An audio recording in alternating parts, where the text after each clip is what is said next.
আপনারা দেখছেন জবর খবর, বাংলার স্পন্দন।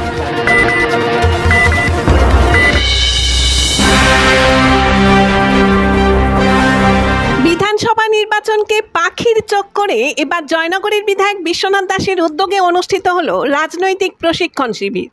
জয়নগর বিধানসভার 12টি অঞ্চল নেতৃত্ব ও জয়নগর পৌরসভার চেয়ারম্যান, ভাইস চেয়ারম্যান এবং সমস্ত কাউন্সিলরদের নিয়ে জয়নগর শিবনাথ শাস্ত্রী সদনে দিনভর চলল এই রাজনৈতিক প্রশিক্ষণ শিবির।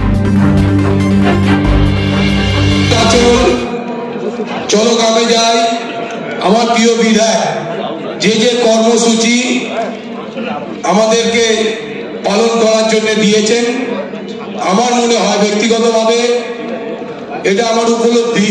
জয়নগর বিধানসভার যে 12টি অঞ্চল এবং একটি পৌরসভা নিয়ে সমস্ত কর্মসূচি অক্ষরে অক্ষরে পালন করেছে যে অঞ্চলটি, সেটা হল উত্তর দুর্গাপুর অঞ্চল তৃণমূল কংগ্রেস। 2026-এর বিধানসভা নির্বাচনে নিজের বিধানসভা এলাকার 1 ইঞ্চিও জায়গা ছাড়তে রাজি নন জয়নগরের বিধায়ক বিশ্বনাথ দাস।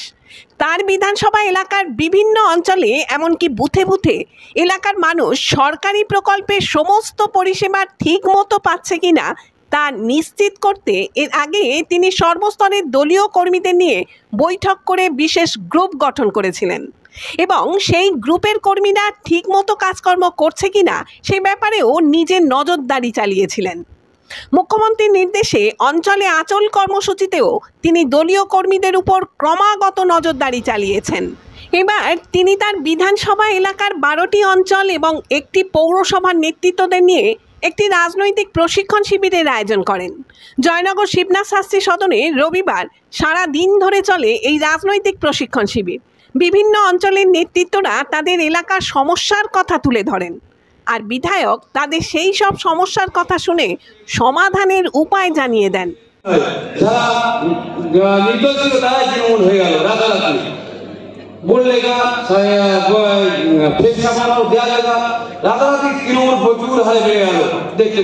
কিন্তু স্যার বললো যাই তোমাদের বড় অঞ্চল, ছোট অঞ্চল, সেই অঞ্চলে তোমরা লোকসভায় যে 8784টা ভোটে জিতেছো তার জন্য তোমাদেরকে ধন্যবাদ জানাই।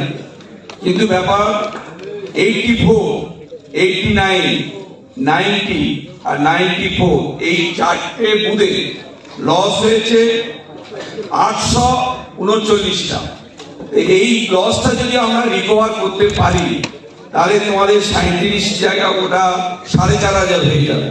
এই 4টে বুথ সম্পর্কে কতটা তোমরা ওয়াকিবহাল হয়েছো বা কি পদক্ষেপ নিয়েছো 4টে বুথ সেই সম্পর্কে, এবং তার জন্য আমাদের নিজেদের অন্তর্দ্বন্দ্ব দায়ী, আমরা কাউকে দায়ী করব না এবং আমরা নিশ্চয়ই যত দ্রুত ওই বুথ রিকভার দেব। এবং আমি আমার অঞ্চল নেতৃত্বের সামনে সমস্ত নেতৃত্বকে অনুরোধ করব, সবাই মিলে আমরা যদি ওই বুথটাকে দেখি, আমরা ওই বুথ রিকভার, ওই বুথে সব থেকে বেশি বাংলার বাড়ি পেয়েছে, কিন্তু দুঃখজনক বিষয় আমাদের কন্ট্রোল করতে পারিনি। মানুষকে যে পরিষেবা মমতা ব্যানার্জি দিচ্ছে সেটা কিন্তু আমরা মানুষকে বোঝাতে ব্যর্থ হচ্ছি। এই যে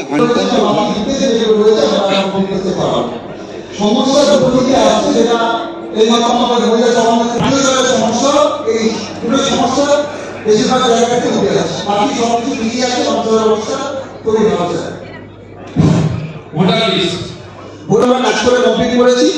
66 নম্বর বুথে একটা ভুয়ো ভোটার আছে, যেটা আমরা যে লোকাল বিএলও আছে তাকে জানিয়েছি। এছাড়া সব ঠিকই আছে, কোনো অসুবিধা নেই। ঠিক আছে, থ্যাংক ইউ। এদিন জবর খবরের একান্ত সাক্ষাৎকারে জয়নগরের বিধায়ক বিশ্বনাথ দাস বলেন, আমার অঞ্চলে আজকে যাদেরকে আহ্বান করা হয়েছে, মহিলা সংগঠনে যারা অঞ্চলে নেতৃত্ব দেয়, বিধানসভায় যারা নেতৃত্ব দেয়, সেইরকম বাছাই মহিলাদের নিয়ে আজকের একটা প্রশিক্ষণ শিবির দেওয়া হচ্ছে। যুবরা যারা নেতৃত্ব দেয় বিধানসভা ভিত্তিক, সেই যুবদের তাদের একটা আজকের এই যুবদেরও একই সঙ্গে প্রশিক্ষণ দেওয়ার ব্যবস্থা করা হচ্ছে। সাথে সাথে মাদার সংগঠনে যারা নির্বাচনটা করে, যারা 365 দিন রাজনীতির সঙ্গে যুক্ত আছে, দলন্ত যাদের জীবন, আমার প্রিয় নেত্রী বাংলার মুখ্যমন্ত্রী মমতা বন্দ্যোপাধ্যায় বলেন দলের নেতৃত্ব কর্মীরা আমার সম্পদ, সেই বিধানসভার সম্পদ যারা, তাদেরকে নিয়ে আজকে সারাদিন একটা রাজনৈতিক প্রশিক্ষণ শিবির করা হচ্ছে। এটা মাদার সংগঠন আছে, মহিলা সংগঠন আছে, যুব সংগঠন আছে, এই তিনটে টিমকে নিয়ে আজকে সারাদিন ব্যাপী একটা প্রশিক্ষণ শিবির আমরা আয়োজন করেছি। তার প্রস্তুতি শুরু হয়েছে 10টা থেকে, চলবে 5টা পর্যন্ত।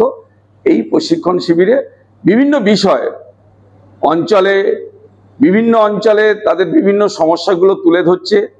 আমার প্রিয় নেত্রী বাংলার মুখ্যমন্ত্রী মমতা বন্দ্যোপাধ্যায় তার যে প্রকল্পগুলো তারা বাড়িতে বাড়িতে যাচ্ছে, সেগুলো পাচ্ছে কিনা সেগুলো তদন্ত করছে।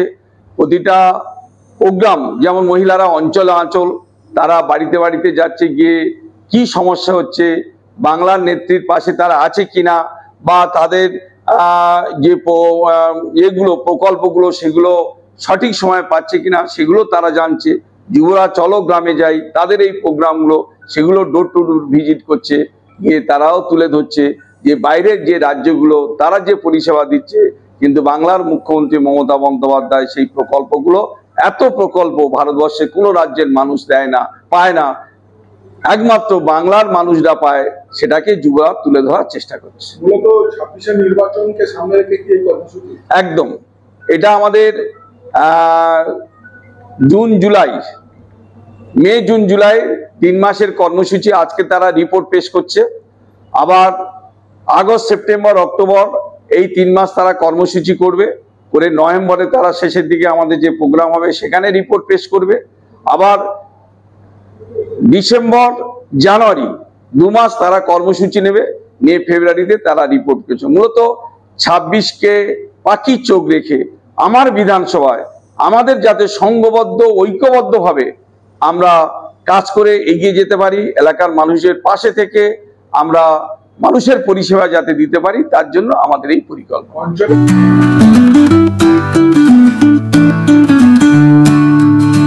সপ্তাহের প্রতিদিন চোখের ডাক্তার মানে জয়নগর রথ কালার আইশেপ